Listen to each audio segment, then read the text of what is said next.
Ini adalah rahasia tengah malam. Beranikah kau mendengarnya?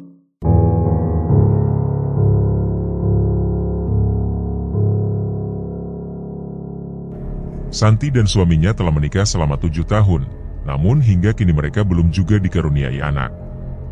Berbagai upaya telah mereka lakukan, mulai dari pengobatan tradisional hingga memeriksakan diri ke dokter. Sayangnya, hasilnya selalu sama, tak kunjung ada keajaiban. Bahkan dokter yang memeriksa mereka menyatakan bahwa keduanya sehat, tanpa ada masalah medis yang menghalangi keinginan mereka untuk memiliki keturunan. Setiap kali berkunjung ke rumah sanak saudara, mereka berdua sering menjadi topik perbincangan. Bagi beberapa anggota keluarga suaminya, seorang perempuan yang sudah menikah tapi belum melahirkan dianggap belum sempurna. Perempuan, menurut mereka, sejatinya adalah seorang ibu yang melahirkan anak-anak untuk suaminya. Komentar-komentar tajam dan menyakitkan seringkali terlontar, seakan menikam batin Santi tanpa ampun. Sakit hati yang ia rasakan tak perlu lagi dipertanyakan, itu sudah menjadi teman setia setiap kali mereka berkumpul. Setiap kali hinaan datang, Santi hanya bisa diam. Salah satu bibi suaminya bahkan pernah bertanya, "Ya apakah kau tidak takut, Santi? Jika kau tidak segera memiliki anak, suamimu mungkin akan menikahi wanita lain." Kata-kata itu menyakitkan, tapi Santi mencoba menahan emosinya. Dalam hatinya, ia tahu bahwa bukan karena ia tidak ingin memiliki anak. Ia sudah berusaha, dan yang ia butuhkan hanyalah waktu. Dengan hati yang penuh kesabaran, ia selalu membalas dengan tenang bahwa ia dan suaminya masih berjuang untuk mendapatkan anak, dan ia sangat yakin bahwa suaminya tidak akan mengkhianatinya. Mereka hanya perlu lebih banyak doa dan dukungan, bukan kritik yang melemahkan. Pada suatu sore, Santi baru saja menyelesaikan pekerjaannya di ruang tamu. Tumpukan buku yang berserakan mulai ia tata rapi dan letakkan di atas meja. Setelah itu, ia melirik jam dinding yang sudah menunjukkan pukul 6 sore. Menyadari bahwa sebentar lagi suaminya akan pulang, Santi segera menuju dapur untuk menyiapkan makanan. Ia mulai membersihkan wortel, kentang, dan kol, bersiap untuk membuat sop hangat sebagai menu makan malam. Setelah selesai memasak, ia meletakkan sop itu di atas meja makan, yang berbentuk bundar dan selalu tampak rapi. Tak lama kemudian, terdengar suara ketukan di pintu depan. Dengan cepat, Santi bergegas membuka pintu. Wajahnya berseri-seri, bahagia yang terpancar tak dapat disembunyikan. Saat suaminya masuk, suasana rumah langsung dipenuhi oleh kebahagiaan. Ada sesuatu yang berbeda kali ini, dan suaminya, Johan, menyadarinya. Johan merasa ada yang istimewa pada hari itu. Setelah menyambutnya dengan senyuman, Santi memintanya untuk mencari sesuatu di saku bajunya yang tergantung di belakang pintu. Dengan penuh rasa penasaran, Johan segera menuju kamar, sementara Santi hanya bisa tersenyum penuh arti, sambil menutup mulutnya dengan telapak tangan. Tak lama, suara teriakan kegirangan terdengar dari dalam kamar. Johan berlari menuju dapur dengan ekspresi penuh kebahagiaan. Di tangannya tergenggam sebuah alat uji kehamilan. Matanya tak mampu menyembunyikan kebahagiaan saat mengetahui istrinya hamil. Mata Santi mulai berkaca-kaca. Perjuangan mereka selama ini akhirnya membuahkan hasil. Ia sudah 2 bulan terlambat datang bulan. Pada bulan pertama, ia sudah memeriksakan diri, namun hasilnya negatif. Tapi, ia merasa ada yang berbeda dalam tubuhnya. Penciumannya semakin tajam, dan ia sering merasa mual. Pada bulan kedua, ia memutuskan untuk memeriksakan diri lagi ke bidan, dan kali ini hasilnya positif. Kebahagiaan itu terasa lengkap, namun tiba-tiba suasana berubah ketika telepon rumah berdering. Santi mengangkat telepon, yang ternyata berasal dari sepupunya di kampung. Ia mengabarkan bahwa ibunya jatuh sakit. Suara di seberang telepon terdengar cemas, memohon agar Santi segera pulang karena ibunya terus-menerus memanggil namanya. Raut wajah Santi berubah. Ia terdiam, bingung harus berbuat apa. Dalam kebingungan, Santi bertanya kepada suaminya.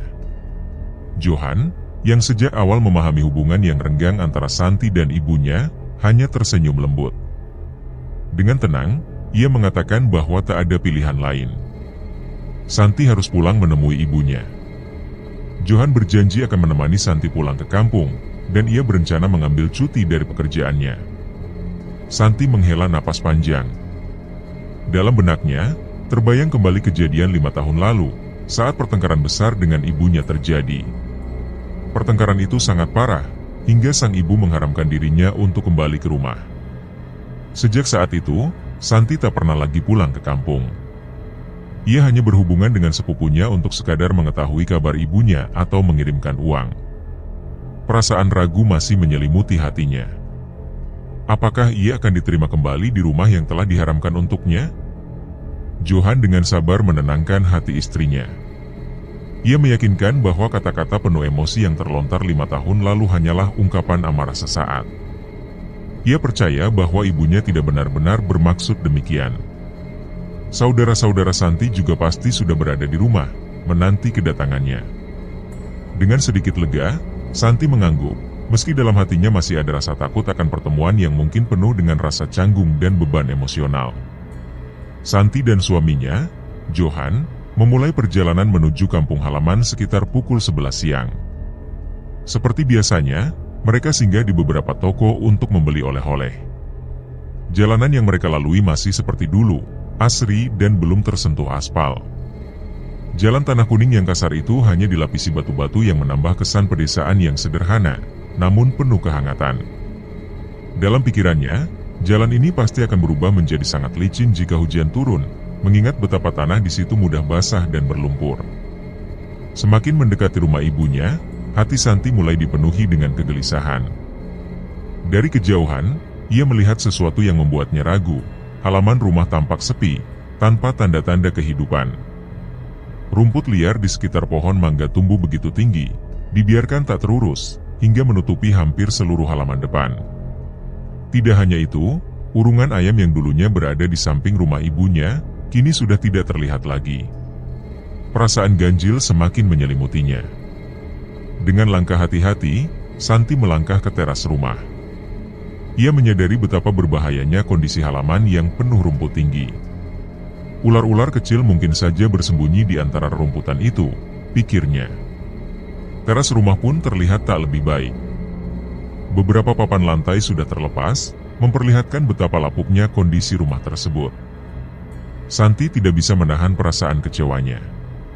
Kenapa rumah ibunya kini menjadi seperti ini? Bukankah selama ini ia selalu mengirimkan uang setiap bulan? Uang yang seharusnya cukup untuk memperbaiki rumah dan merawat halaman. Saat tangannya baru saja ingin meraih gagang pintu, pikirannya melayang kembali ke kenyataan. Gagang pintu itu telah berkarat. Dengan berbagai pertanyaan yang berkecamuk di pikirannya, tiba-tiba terdengar suara yang memanggilnya dari samping rumah. Suara yang dikenalnya dengan baik, sepupunya. Wanita berusia sekitar 40-an itu tampak mengenakan pakaian yang lusuh, terdiri dari baju tidur sederhana dan sarung bermotif bunga yang sudah tampak pudar warnanya. Santi merasa heran saat sepupunya mengajaknya masuk melalui pintu belakang. Kenapa pintu depan tidak digunakan? Apakah pintu itu sudah rusak atau ada alasan lain? Santi hanya bisa mengikuti langkah sepupunya yang tampak terburu-buru. Saat memasuki rumah, ia langsung merasakan betapa kondisi dalam rumah tak kalah memprihatinkan. Sarang laba-laba menggantung di sana-sini, menghiasi setiap sudut plafon. Aroma minyak urut yang menyengat segera menyergap penciumannya, menciptakan suasana yang menambah kesan suram pada rumah tersebut. Di dalam kamar yang sempit, ibunya terbaring lemah. Tubuh wanita tua itu sangat kurus, hampir tak dikenali oleh Santi. Matanya terpejam, namun suara napasnya terdengar begitu berat, seperti napas yang tertahan oleh rasa sakit yang mendalam. Pemandangan itu membuat hati Santi hancur. Ia tidak pernah menyangka bahwa ibunya kini dalam kondisi yang begitu memprihatinkan. Perasaan bersalah mulai merayap di hatinya. Ia merasa gagal sebagai anak. Pertanyaan tentang kapan dan bagaimana ibunya mulai sakit terus berputar di benaknya. Sepupunya kemudian menjelaskan bahwa sang ibu sudah mulai sakit-sakitan sejak 2 tahun terakhir. Rasa sakit itu datang dan pergi, seperti gelombang yang tak menentu. Kadang terlihat sehat, namun esoknya kembali terbaring lemah.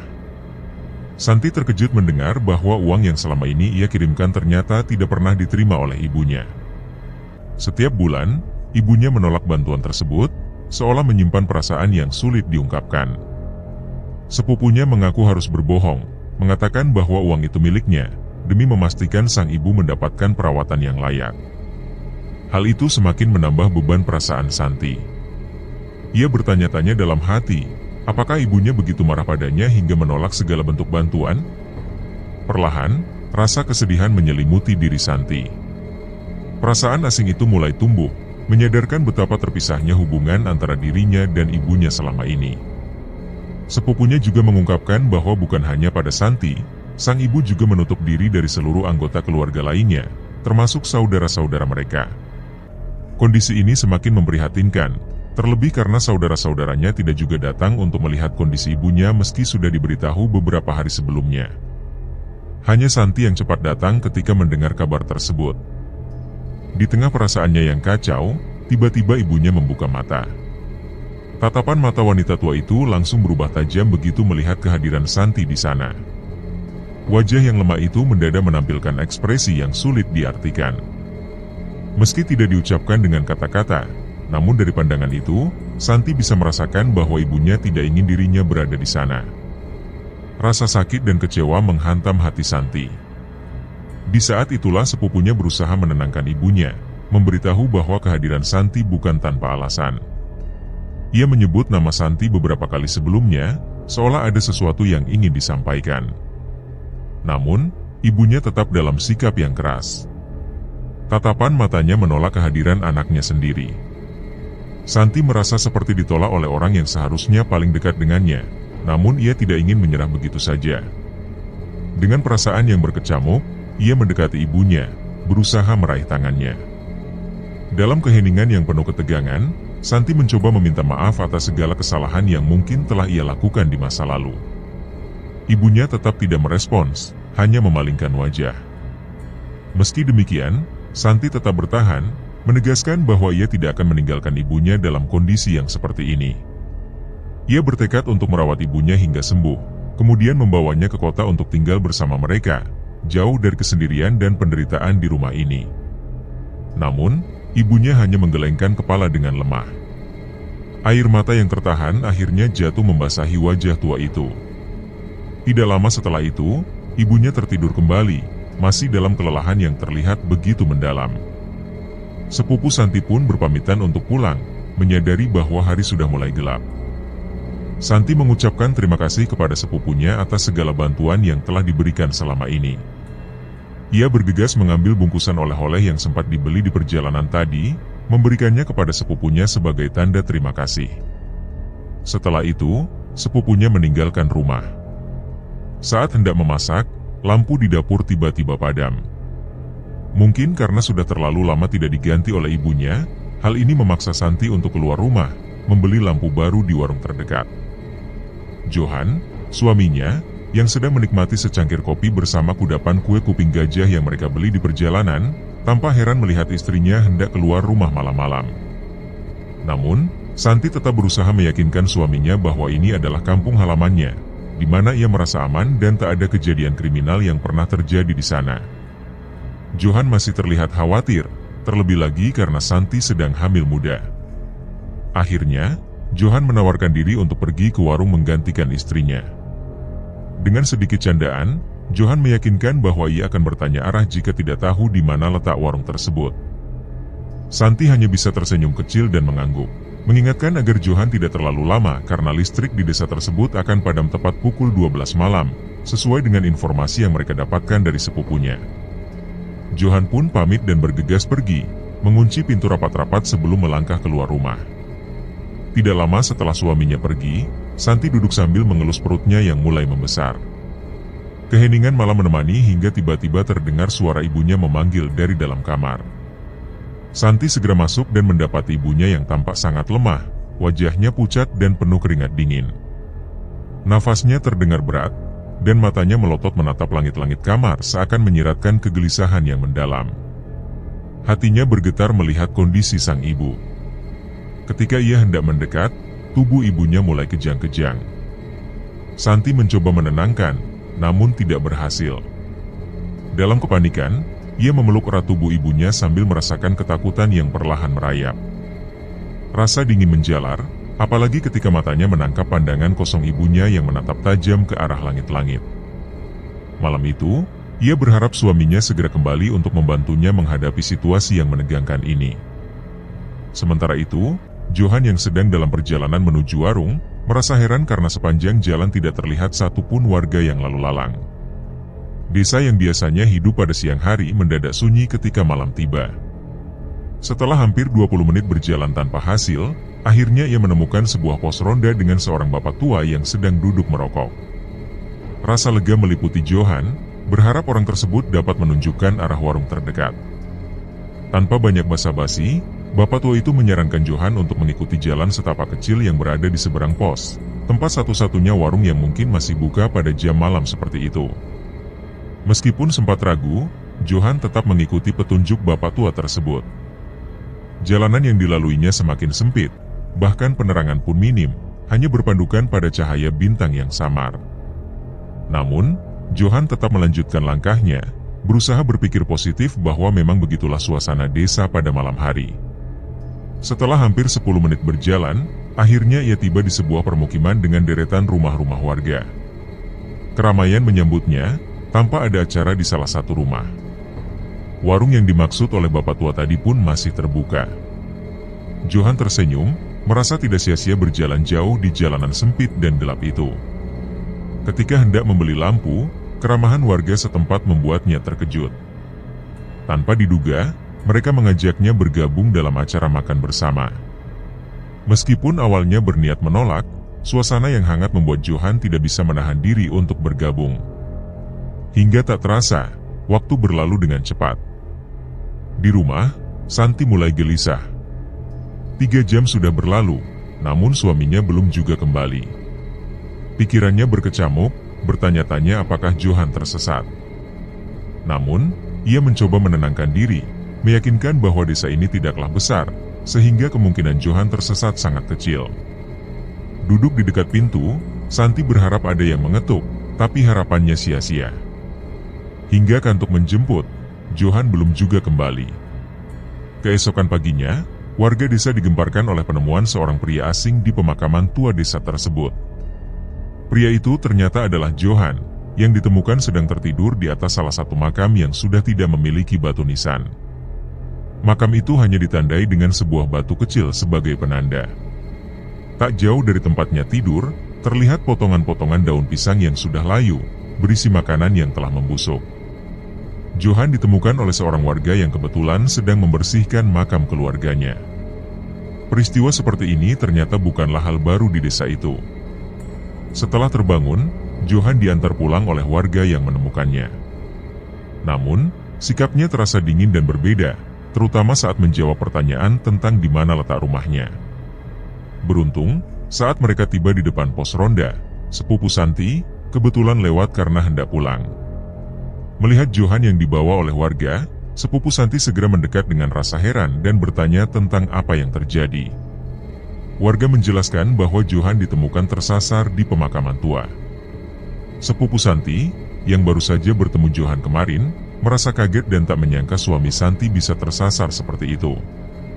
Sesampainya di rumah, mereka disambut oleh Santi, istri Johan, yang sedang duduk di depan pintu dapur.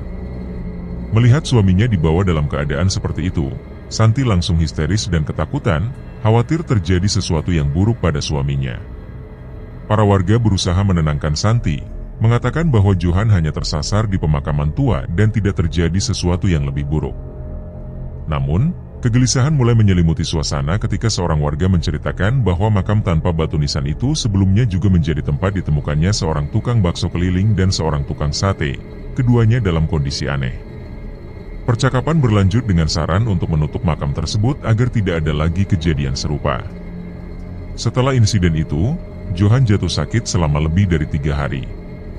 Setiap malam, ia selalu terbangun dengan wajah ketakutan, seperti sedang mengalami mimpi buruk.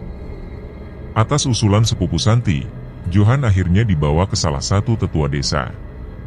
Wajahnya dibasuh dengan air yang telah didoakan, dan ia juga disuruh meminum air yang sama. Perlahan, keadaan Johan mulai membaik. Pada hari ketujuh, Johan menerima panggilan dari bosnya yang meminta agar ia segera kembali bekerja. Meskipun keadaan mertua Johan belum pulih sepenuhnya, ia terpaksa meninggalkan Santi di desa untuk sementara waktu, dengan janji akan segera kembali setelah pekerjaannya selesai. Selama kepergian Johan, Santi ditemani oleh Mary, anak sepupunya, yang kehadirannya sangat membantu Santi dalam mengurus keperluan sehari-hari. Suatu malam, Mary menceritakan sebuah kisah seram kepada Santi. Ia berbicara tentang pohon beringin di ujung desa yang dianggap angker. Mary mengisahkan bahwa 2 tahun lalu, seorang anak kecil pernah hilang setelah disuruh ibunya pergi ke ladang sekitar pukul 5 sore. Anak itu tidak pernah kembali hingga malam, bahkan setelah ayahnya pulang dari ladang. Orang-orang desa pun geger dan mulai menyalahkan ibu anak itu, menganggapnya ceroboh karena membiarkan sang anak pergi sendirian. Mereka akhirnya memutuskan untuk mencari anak tersebut di sekitar ladang, kampung, hingga ke hutan, tetapi tidak ada hasil. Kemudian, atas saran tetua desa, pencarian difokuskan pada pohon beringin yang berada di jalan menuju ladang. Para warga membawa berbagai peralatan dapur seperti nyiru, panci, dan wajan, lalu memukul-mukul benda tersebut sambil memanggil nama anak yang hilang. Di tengah pencarian, sebuah senter diarahkan ke atas pohon, dan terlihatlah anak itu di salah satu cabangnya. Tubuh anak tersebut lemah dan penuh lendir berbau busuk. Menurut penuturan tetua desa, anak itu kemungkinan disembunyikan oleh makhluk halus, mungkin wewe gombel atau kuntilanak. Meski begitu, anak itu berhasil selamat dan masih hidup hingga kini. Santi, yang mendengar cerita ini, merasa penasaran. Ia ingin mendengar langsung pengalaman anak itu tentang apa yang dirasakannya selama berada di bawah pengaruh makhluk halus tersebut. Malam semakin larut. Suara jangkrik menjadi pengiring yang setia dalam keheningan desa. Mary sudah terlelap tak lama setelah merebahkan tubuhnya, tetapi Santi masih terjaga. Pagi-pagi sekali, sepupu mereka datang dengan membawa nasi kuning dan masakan berupa telur yang terlihat begitu menggugah selera. Ketika sarapan berlangsung, Mary mengajukan permintaan sederhana kepada ibunya agar tidak lagi memanggil Santi dengan sebutan "Ju Tante". Mary beralasan bahwa Santi masih muda dan cantik, sehingga lebih pantas dipanggil "Ji Kakak". Meskipun demikian, ibunya tetap bersikeras bahwa Santi adalah adik sepupunya, dan panggilan "Ji Tante" sudah selayaknya digunakan. Santi hanya tersenyum mendengar percakapan ringan itu. Namun, kehangatan pagi mendadak berubah saat terdengar suara teriakan dari dalam kamar. Sepupu Santi terlihat panik sambil memanggil ibunya dengan nada tergesa. Ia menceritakan bahwa setelah mengganti pakaian ibunya, sang ibu tiba-tiba berteriak histeris. Mary segera diperintahkan untuk memanggil mantri. Tanpa berpikir panjang, Mary berlari keluar rumah untuk meminta bantuan. Sementara itu, tubuh Ibu Santi mendadak tegang, dengan mata melotot ke arah langit-langit. Napasnya tertahan cukup lama sebelum akhirnya terdengar helaan napas yang terdengar seperti menahan rasa sakit. Santi menangis di sudut ruangan, merasa tak berdaya menghadapi keadaan ibunya yang semakin buruk. Tak lama kemudian, suara sepeda motor terdengar dari halaman rumah. Mary kembali bersama Bu Mantri yang langsung memeriksa kondisi Ibu Santi. Beberapa kali, Bu Mantri mencoba memanggil nama Ibu Santi, tetapi tidak ada respons sama sekali. Dengan sorot mata serius, Bu Mantri menatap sepupu Santi, memberikan isyarat yang sulit dijelaskan dengan kata-kata. Sepupunya segera meninggalkan kamar, dan tak lama kemudian, orang-orang mulai berdatangan ke rumah itu. Santi akhirnya menyadari apa yang terjadi. Benar saja, tak lama setelah itu, ibunya mengembuskan napas terakhirnya dalam pelukan Santi. Dengan linangan air mata, Santi melepas kepergian ibunya dengan doa dan rasa kehilangan yang mendalam. Setelah prosesi pemakaman selesai, Johan mengajak Santi untuk kembali ke rumah mereka. Namun, Santi menolak, dengan alasan ingin membereskan rumah ibunya terlebih dahulu dan membagikan pakaian milik almarhum kepada orang-orang yang bersedia memakainya. Santi juga merasa kecewa karena tidak satupun saudara-saudaranya datang untuk membantu. Mereka memberikan berbagai alasan untuk tidak pulang. Hal itu menyisakan rasa pahit di hati Santi, yang merasa terabaikan oleh keluarganya sendiri. Di tengah aktivitas merapikan barang-barang ibunya, Mary menemukan sebuah benda kecil yang menyerupai rumah-rumahan dari kayu. ia menyerahkan benda itu kepada Santi, yang mengaku tidak pernah memiliki mainan semacam itu sebelumnya. Santi merasa ada sesuatu yang aneh ketika memegang rumah kayu tersebut, seperti getaran halus yang sukar dijelaskan. Santi menyarankan agar benda itu dikembalikan ke tempat asalnya. Namun, Mary justru menanggapinya dengan nada bercanda, menyebutnya sebagai jerumah hantu.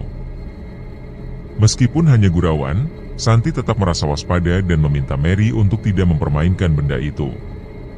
2 hari setelahnya, Santi dan Johan memutuskan untuk kembali ke rumah mereka. Namun, setelah pulang dari kampung, Santi mulai merasakan sesuatu yang tidak biasa. Tengkuknya terasa berat, dan kakinya seringkali sakit saat berjalan. Johan menganggap itu adalah efek kehamilan, tetapi Santi merasa ada hal lain yang tidak wajar. Sakit di tengkuk dan kaki itu tidak kunjung hilang, bahkan setelah dipijat. Rasa sakit itu seolah menyerupai sensasi tengah menggendong sesuatu.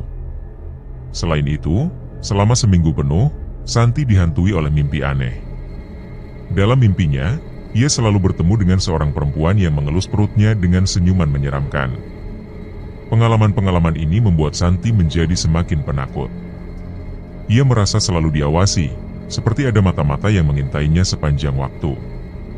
Pada suatu siang, Santi terbangun dari tidurnya dengan wajah pucat, berkeringat dingin, dan napas yang tidak beraturan. Setelah menenangkan diri, ia berjalan ke dapur untuk membuat secangkir susu hangat, berharap ketenangan bisa kembali menghampirinya. Saat Santi kembali ke kamar, ponsel yang terletak di atas tempat tidur tiba-tiba berdering. Ketika ia mengangkatnya, panggilan itu terputus. Ia melihat deretan panggilan tak terjawab yang berasal dari sepupunya, membuatnya bertanya-tanya apa yang begitu mendesak. Setelah panggilan berhasil tersambung kembali, sepupunya berbicara dengan nada tegas. Ia menanyakan apakah Santi memegang rumah-rumahan kecil yang ada di rumah almarhum ibunya.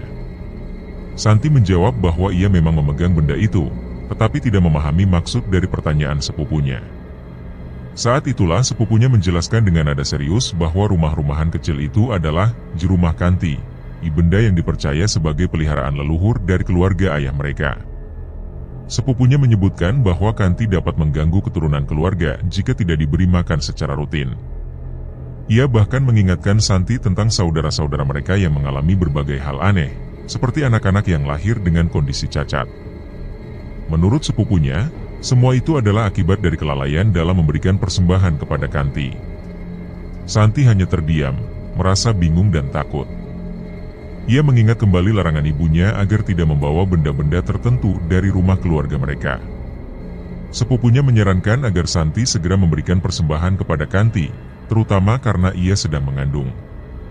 Sepupunya juga menanyakan apakah Santi mengalami mimpi-mimpi aneh. Santi mengakui bahwa ia sering bermimpi tentang seorang perempuan yang mengelus perutnya dengan senyuman yang menyeramkan. Selain itu, ia juga merasa sakit di bagian tengkuk dan kakinya, meskipun pemeriksaan medis tidak menunjukkan adanya masalah serius. Sepupunya menjelaskan bahwa semua itu adalah tanda bahwa Kanti berada di sekitarnya. Setelah percakapan itu berakhir, Santi merasa semakin takut untuk berada di rumah sendirian. Ia memutuskan untuk mengunjungi salah satu tetangganya demi mengalihkan pikirannya. Namun, ketika hari mulai sore, ia kembali pulang dan memilih duduk di teras sambil menunggu Johan, suaminya. Saat Johan tiba, ia meminta maaf karena datang terlambat. Johan menjelaskan bahwa ia kesulitan menemukan makanan yang dipesan Santi, sehingga harus mencarinya ke tempat lain. Meskipun begitu, Santi merasa bersyukur atas perhatian dan usaha suaminya. Johan menghiburnya dengan kata-kata manis yang membuat Santi tersenyum di tengah kegelisahannya. Malam itu, meskipun Johan sudah berada di rumah, Santi tetap merasa gelisah. Ia mencoba menonton film-film lucu untuk mengalihkan rasa takut, tetapi bayangan perempuan dalam mimpinya terus menghantui. Ketika Johan terbangun untuk pergi ke kamar kecil, Santi menceritakan kegelisahannya. Johan pun mencoba menenangkannya dengan merentangkan lengannya, mengajak Santi untuk tidur di pelukannya. Perlahan-lahan, Santi mulai terlelap. Keesokan harinya, sekitar pukul 3 sore, sepupunya datang bersama Mary. Mereka menempuh perjalanan dengan angkutan umum sehingga membutuhkan waktu yang lebih lama. Kehadiran mereka membawa sedikit hiburan bagi Santi di tengah suasana yang mencekam. Namun, pembicaraan mereka kembali serius ketika Santi menceritakan bahwa ia kesulitan tidur karena bayangan perempuan dalam mimpinya terus muncul. Ia juga menyatakan keinginannya untuk membuang rumah-rumahan itu. Sepupunya menjelaskan bahwa hal tersebut tidak mungkin dilakukan, karena Kanti sudah terikat dengan darah keturunan keluarga mereka. Sepupunya menyarankan agar Santi memberikan persembahan kepada Kanti pada waktu-waktu tertentu, seperti usia kandungan 4 bulan, 7 bulan, dan setelah melahirkan. Persembahan ini dianggap sebagai satu-satunya cara untuk menghindari gangguan dari makhluk itu. Dengan berat hati, Santi akhirnya setuju. Ia memutuskan untuk mengikuti saran sepupunya demi melindungi bayinya yang sedang dikandung. Meskipun ketakutan masih menggelayuti hatinya, Santi mencoba menguatkan diri, percaya bahwa semua ini dilakukan demi kebaikan anaknya. Santi tidak pernah menyangka bahwa keberadaan makhluk halus seperti Kanti begitu merepotkan dan menyulitkan. Dalam pikirannya, ia bertanya-tanya mengapa makhluk itu sampai harus dipelihara. Baginya, keberadaan Kanti lebih banyak mendatangkan masalah daripada manfaat. Sepupunya pun tidak memiliki jawaban pasti. Ia hanya tahu bahwa tradisi memelihara makhluk halus itu telah ada sejak zaman orang tua mereka, meskipun tujuan sebenarnya tak pernah dijelaskan dengan gamblang. Bahkan, sepupunya merasa, jika harus memilih, memelihara hewan seperti buaya jauh lebih masuk akal karena setidaknya ada manfaat yang dapat dirasakan. Mengenai wujud Kanti, banyak desas-desus yang beredar. Beberapa orang menggambarkannya seperti sosok kuntilanak, sementara yang lain mengatakan makhluk itu menyerupai anak kecil. Namun, hingga saat ini, sepupu Santi sendiri belum pernah melihat penampakannya secara langsung. Ia hanya tahu bahwa makhluk seperti Kanti, Bima, atau hantu beranak membawa lebih banyak penderitaan jika terlambat diberi makan. Tradisi itu, meskipun terdengar kuno, tetap dijalankan oleh beberapa keluarga karena ketakutan akan akibat buruknya. Ketika mereka membahas hal itu, sepupu Santi menyarankan agar Kanti segera diberi makan karena tanda-tanda gangguannya sudah mulai terlihat. Mimpi-mimpi aneh yang dialami Santi, ditambah dengan rasa sakit di tengkuk dan kakinya, adalah bukti bahwa makhluk itu mulai menuntut perhatian. Namun, Santi merasa kebingungan. Ia tidak yakin bagaimana harus menyampaikan semua ini kepada suaminya, Johan, yang selama ini bukan tipe orang yang percaya dengan hal-hal gaib. Malam itu, keluarga kecil itu makan malam bersama. Johan tampak ceria menyambut kedatangan sepupu istrinya, sementara Santi sendiri larut dalam lamunan. Ketika malam semakin larut, Johan berbincang dengan sepupu Santi di teras rumah. Percakapan itu berlangsung cukup lama, dan ketika Johan masuk kembali ke kamar, ia terlihat lebih tenang. Johan mengatakan bahwa dirinya tidak menolak untuk membantu, meskipun awalnya ia juga merasa sulit mempercayai semua ini. Setelah kejadian aneh di kampung beberapa waktu lalu, Johan mulai menyadari bahwa keberadaan makhluk-makhluk gaib memang nyata.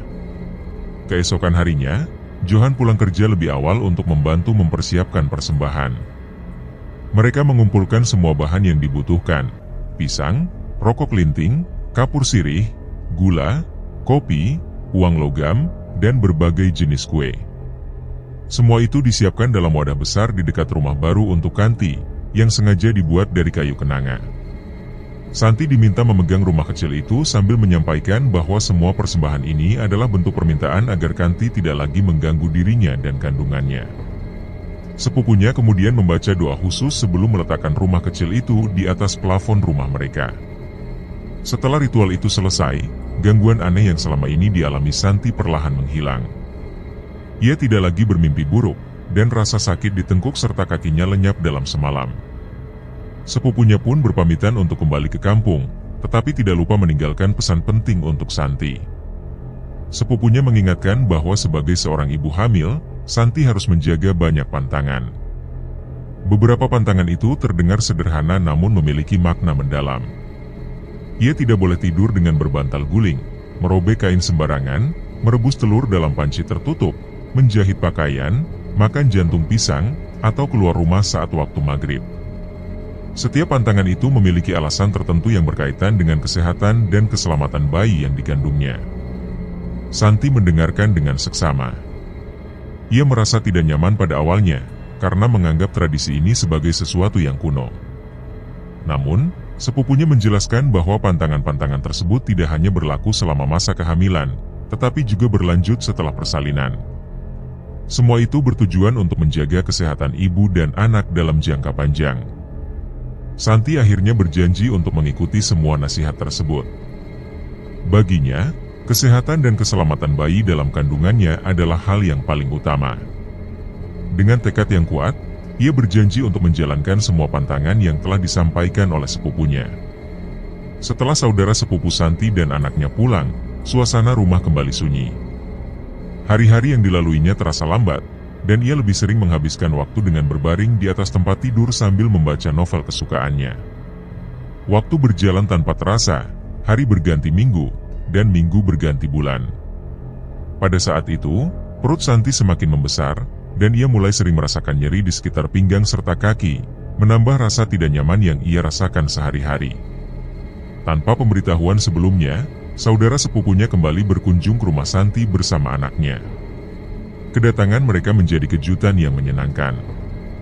Meski tidak sempat mempersiapkan apapun, Santi tetap menyambut mereka dengan hangat. Ia segera menelepon suaminya untuk membelikan berbagai macam makanan ringan dan kebutuhan lainnya, memastikan tamunya merasa nyaman selama berada di rumahnya. Pada hari itu, sepupunya mengingatkan Santi mengenai tradisi yang perlu dilakukan saat usia kehamilan mencapai 7 bulan.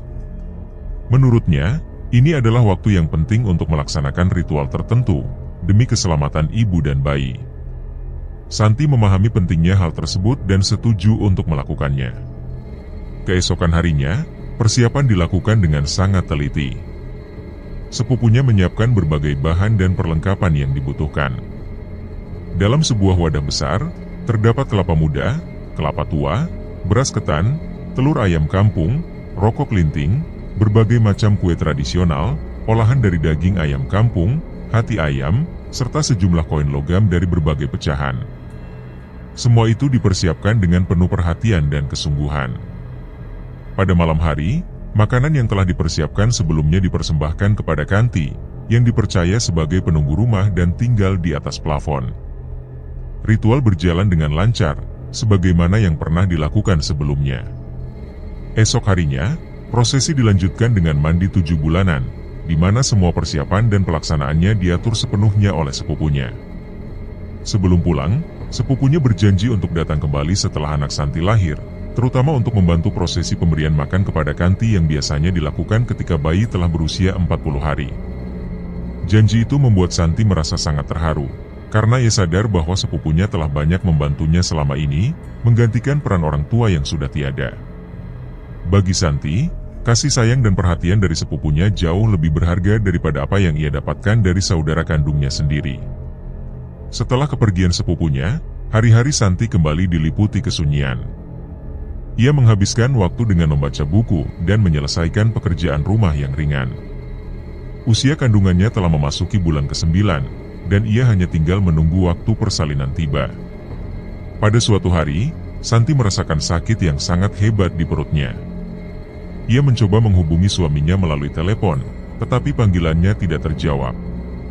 Mungkin saat itu suaminya sedang sibuk bekerja. Dalam keadaan panik, ia berteriak meminta pertolongan kepada tetangganya. Tetangga-tetangga Santi merespons dengan cepat. Mereka membawanya ke klinik bersalin, sementara tetangga lainnya menunggu di depan rumah untuk menjaga tempat itu sekaligus memastikan tidak ada yang tertinggal. Ketika suaminya, Johan, akhirnya melihat notifikasi panggilan tak terjawab dari Santi, ia segera meminta izin pulang dari tempat kerja. Sesampainya di rumah, Johan merasa cemas melihat kerumunan tetangga di depan rumahnya. Namun, setelah mengetahui bahwa istrinya telah dibawa ke klinik bersalin, ia segera menyusul ke sana. Saat tiba di klinik, Johan mendapatkan kabar gembira bahwa anak mereka telah lahir dengan selamat. Sejak kepulangan Santi dan bayinya ke rumah, Johan memberikan perhatian lebih kepada istrinya. Ia bahkan menyewa seseorang untuk membantu pekerjaan rumah tangga agar Santi bisa fokus beristirahat. Meski Santi merasa dirinya mampu mengerjakan tugas-tugas itu sendiri, Johan bersikeras agar istrinya tidak perlu terlalu lelah, mengingat perjuangan yang telah ia lalui selama kehamilan dan proses persalinan. Ketika bayi mereka berusia 1 bulan, Santi mencoba menghubungi sepupunya berulang kali. Namun, panggilannya tidak pernah tersambung. Padahal, sepupunya berjanji akan datang pada waktu yang telah ditentukan. Santi mulai merasa khawatir karena waktu untuk prosesi pemberian makan kepada Kanti semakin dekat. Ia pun bingung karena selama ini ia tidak pernah mempelajari tata cara ritual tersebut. Semua prosesnya selalu diurus oleh sepupunya. Tangisan bayi menggema di rumah pasangan Santi dan Johan.